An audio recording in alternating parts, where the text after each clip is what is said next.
Lo que vamos a ver en este video es la unidad 4 de la materia Costos para la gestión, titulada Los factores productivos y los costos. Entonces, como ya vimos en videos anteriores, los factores productivos se podían clasificar por la naturaleza de los mismos. Y en primera instancia nos pide hablar de bienes intermedios. Entonces, para responder a este punto, lo que podemos decir es que los bienes intermedios o bienes consumibles son bienes que agotan su potencialidad productiva en el primer uso. Es decir, cuando son aplicados en el proceso productivo, automáticamente pierden la potencialidad de producción. Es decir, en el ejemplo del caserito, nosotros tenemos la harina como factor que ingresa a la actividad de amasado y una vez que ésta se mezcla con los demás ingredientes, ya no la podemos obtener como harina nuevamente, sino que pasa a ser el pastón y nunca más la vamos a tener como harina. Entonces acá tenemos el ejemplo de que una medida de harina, cualquiera sea, deja de ser harina como tal una vez que se incorpora en el proceso productivo y nunca más podrá ser utilizada como harina, porque una vez que se mezcla con otros ingredientes pasa a ser otra cosa. En cuanto a las características de estos bienes, lo que podemos decir es que son elementos tangibles que generalmente se adquieren en el mercado y son almacenables. Entonces, se van a poder mantener en stock, generan costos de transporte, de almacenaje, de control de stock, y su adquisición generalmente es voluntaria. Es decir, salvo que exista un contrato de abastecimiento, yo puedo comprar cuando quiera y los volúmenes que quiera. Si tengo un contrato, tengo que respetarlo.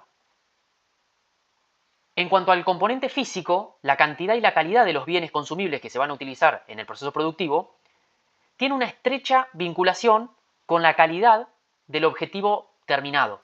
Entonces, estos conceptos de calidad y cantidad, podemos decir que la calidad de los factores que van a ingresar condicionan la calidad del producto final y por otra parte, la calidad también puede condicionar la cantidad de producto final. Por ejemplo, si nosotros en el caserito utilizamos una harina que no cumple con las especificidades técnicas que determinaron para hacer esa cantidad normal y utilizamos una que tenga peores especificaciones, puede ser que esa harina que vamos a utilizar, de 750 gramos de harina no saquemos 1 kilo de pan.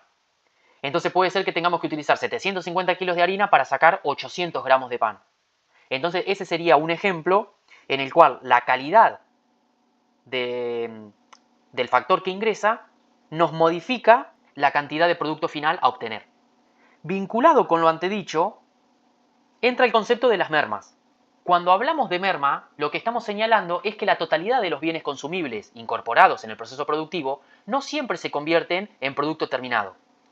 Entonces se denomina merma a la diferencia entre la cantidad de insumo consumido y la cantidad incorporada en el proceso productivo. Las mermas a su vez se pueden agrupar o se pueden clasificar en dos categorías, inevitables y evitables.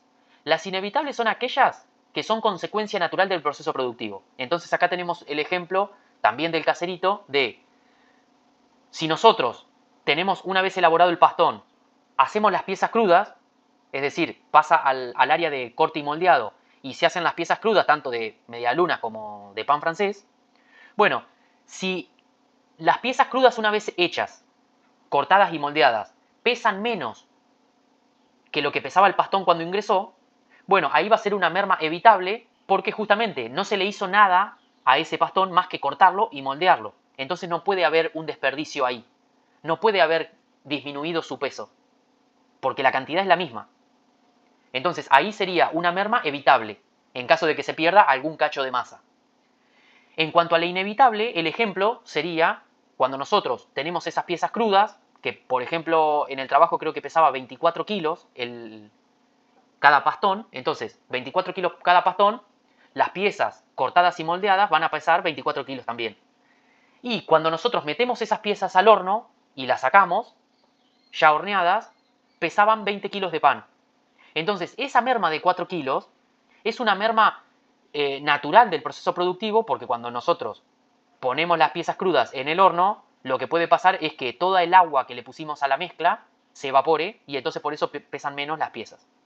Entonces esa merma es inevitable porque es un proceso natural. Bueno, acá llegamos a lo que sería la relación que existe la unidad 4 con la unidad 3 donde habla del tratamiento de las mermas evitables, dependerá del modelo de costeo que se utilice. Entonces, en un modelo de costeo resultante, la merma evitable se incluye dentro del componente físico porque se consideran las cantidades realmente consumidas. En cambio, en el modelo normalizado, se considera como componente físico de cada factor estrictamente las cantidades que deberían haberse consumido, por lo que no se incluyen las mermas evitables como componente del costo. Bueno, asociado al concepto de las mermas surge la figura de los subproductos, que esto es que una parte o toda la merma puede convertirse en otra clase de producto que la empresa puede colocar en el mercado para ser vendido. Entonces deja de ser un desperdicio para ser un subproducto del proceso productivo. En cuanto al componente monetario, para valorizar estos factores productivos tenemos el valor de adquisición o el valor asignado al momento en el que el insumo es incorporado al proceso productivo. Entonces lo que se le adiciona a este valor de adquisición son todos los costos internos, como los gastos de la gestión de compras, almacenaje, fraccionamiento, manipuleo, etc. Después tenemos conceptos que pueden modificar este componente monetario, que son las bonificaciones, que son descuentos comerciales, por ejemplo, por la forma de comprar. Es decir, por un volumen de cantidad de compra muy grande, me hacen una bonificación. Y después tenemos los descuentos por pronto pago, que son descuentos por la forma de pago. Y acá tenemos los desvíos, que pueden ser tanto de componente físico como de componente monetario, con ambas fórmulas para poder calcularlo. Bueno, y llegamos a lo que sería la capacidad de producción, que es la posibilidad para producir uno o más productos que tiene un ente o un sector determinado de este.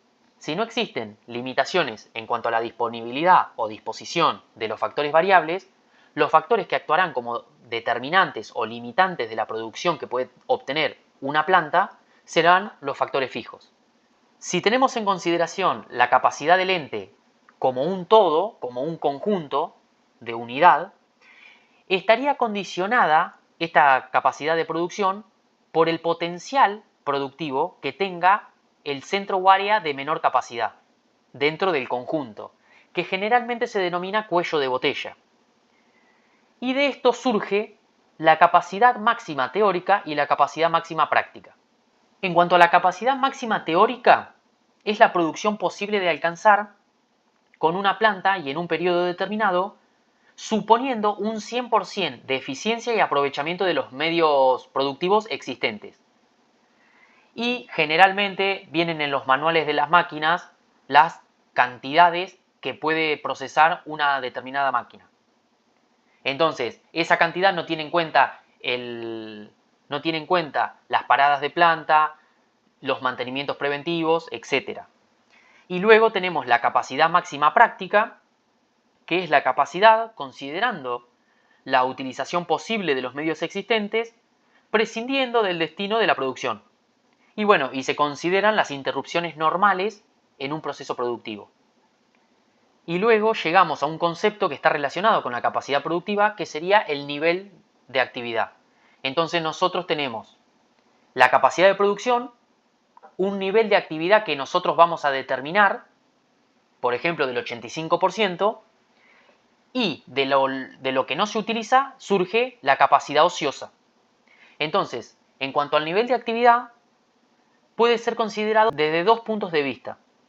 Del nivel de actividad previsto, que sería el volumen que se prevé o se decide alcanzar, y luego tenemos el nivel de actividad real, que es el volumen que realmente logramos alcanzar. El nivel de actividad previsto puede definirse como el uso que para un periodo de tiempo determinado se espera hacer de la capacidad máxima práctica, o sea, del potencial productivo que tenemos disponible.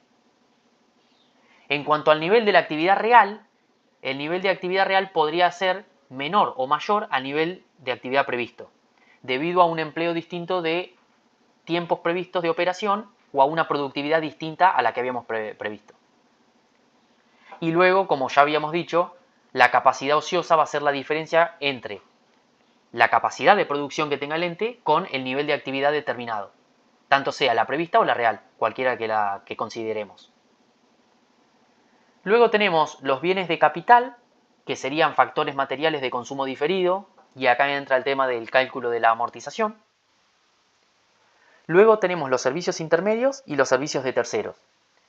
Los servicios intermedios son servicios de naturaleza diversa contratados y adquiridos a empresas o personas físicas ajenas a la organización, con las que existe un vínculo comercial y no laboral. Y también hay ciertos servicios que se pueden generar internamente.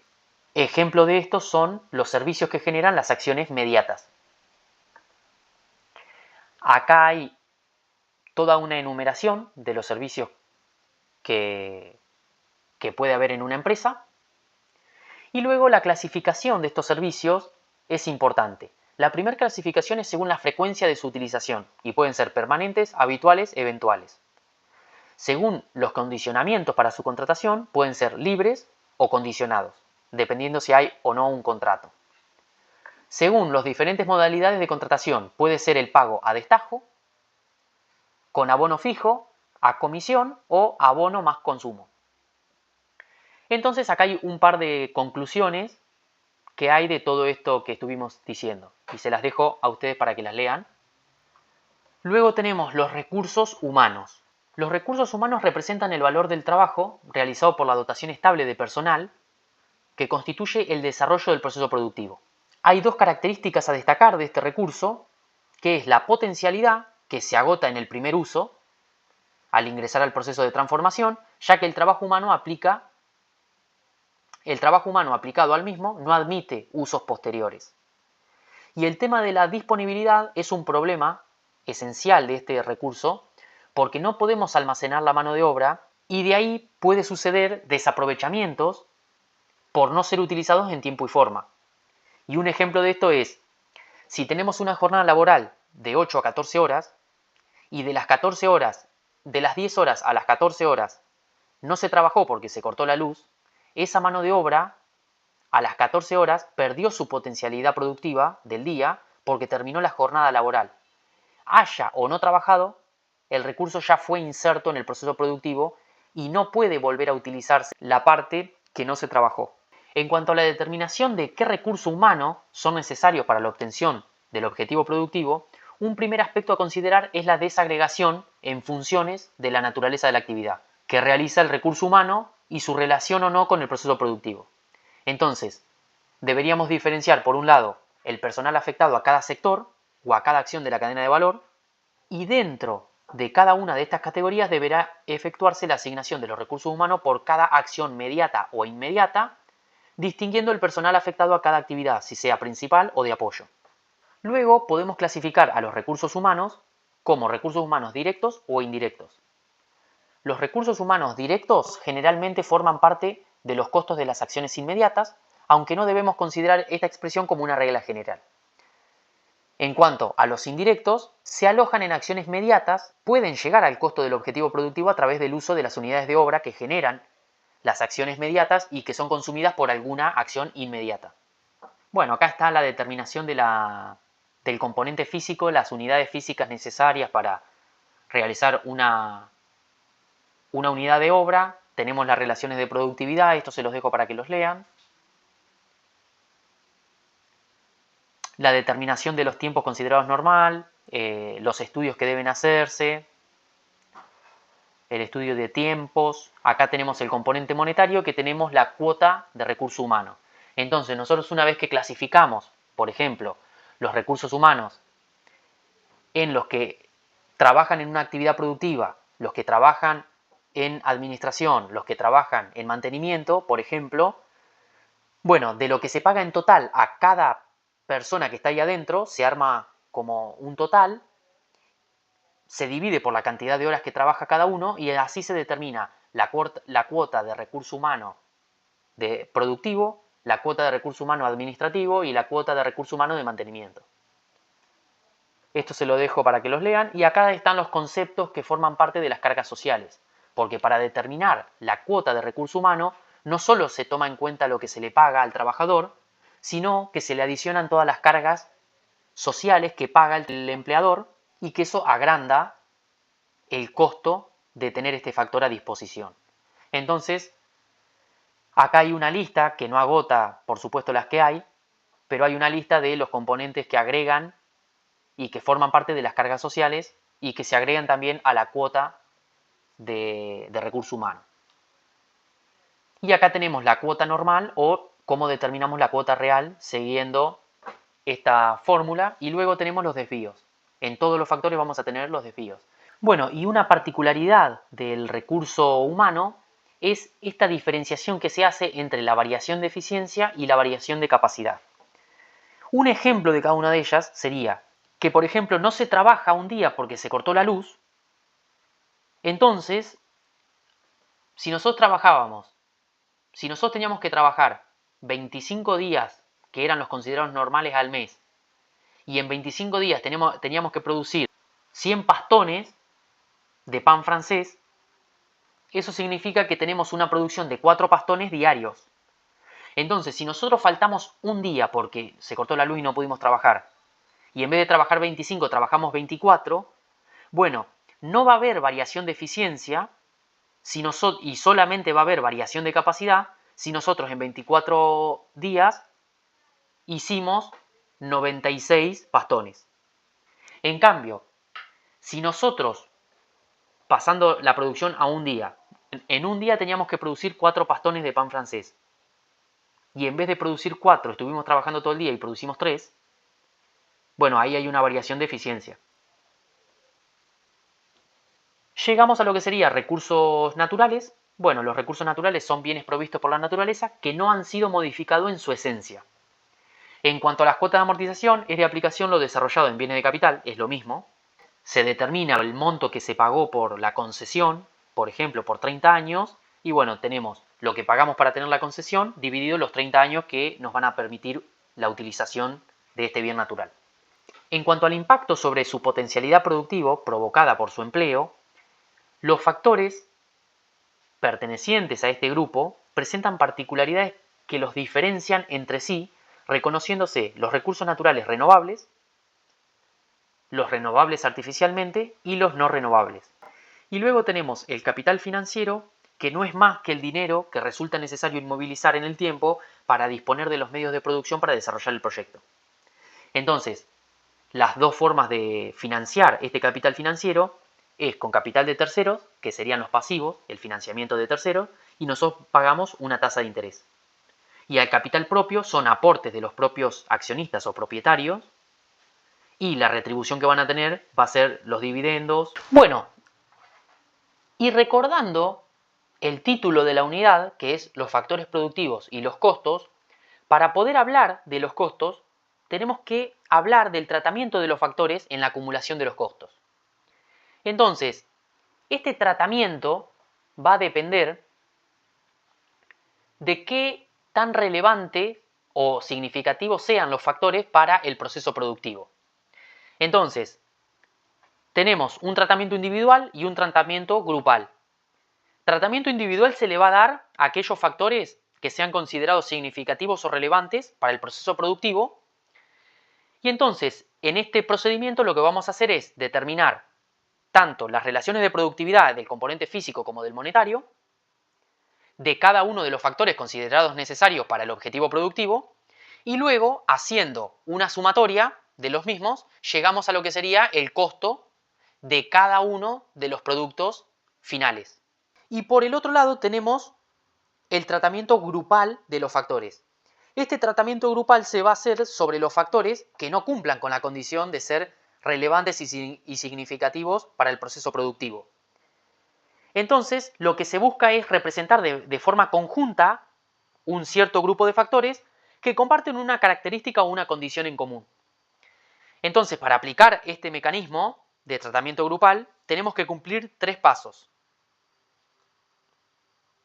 El primer paso es definir el agrupamiento de los factores según algún elemento que tengan en común y que sean representativos de los mismos, los cuales pueden ser la naturaleza del factor, el tipo de direccionalidad, es decir, si los factores son directos o indirectos, y el tipo de variabilidad, si es variable o fijo. O puede ser una combinación de alguno de estos. El segundo paso es identificar la unidad física representativa para expresar este componente físico de forma grupal. Entonces, si estamos agrupando, por ejemplo, los recursos humanos con los bienes de capital, bueno, se podría expresar, se podría utilizar alguna expresión del tiempo de producción en horas máquina, horas de recurso humano, etc. Y la otra opción es usar alguna expresión del volumen de producción, unidades, kilos, litros, etc. Y el tercer paso es definir el componente monetario sustituto por unidad física. Surge del siguiente cociente donde el numerador es el importe total global de los factores considerados de consumo necesario y el denominador es la cuantía de la expresión física representativa de lo que hicimos en el paso 2. Entonces, acá lo que tenemos que determinar en el paso 3 es la cuota. Nosotros estamos englobando toda una categoría de factores para hacer una apropiación de forma grupal. Entonces, esa apropiación de forma grupal, lo que tenemos que hacer es determinar una cuota para ver cuánto vale. Después tenemos la determinación de una cuota normal o real, dependiendo de los consumos que se consideren para hacer el cálculo. Y bueno, las fórmulas para calcularlo son estas. Luego tenemos los factores clasificados por la pérdida de potencialidad productiva. Entonces acá tenemos pérdida de potencialidad productiva total, es decir, los que pierden en su primer uso son los bienes intermedios, recursos humanos, servicios intermedios, capital financiero. Y luego tenemos la pérdida de potencialidad productiva parcial, que serían los bienes de capital y los recursos naturales. Y acá terminaría el video de la unidad 4.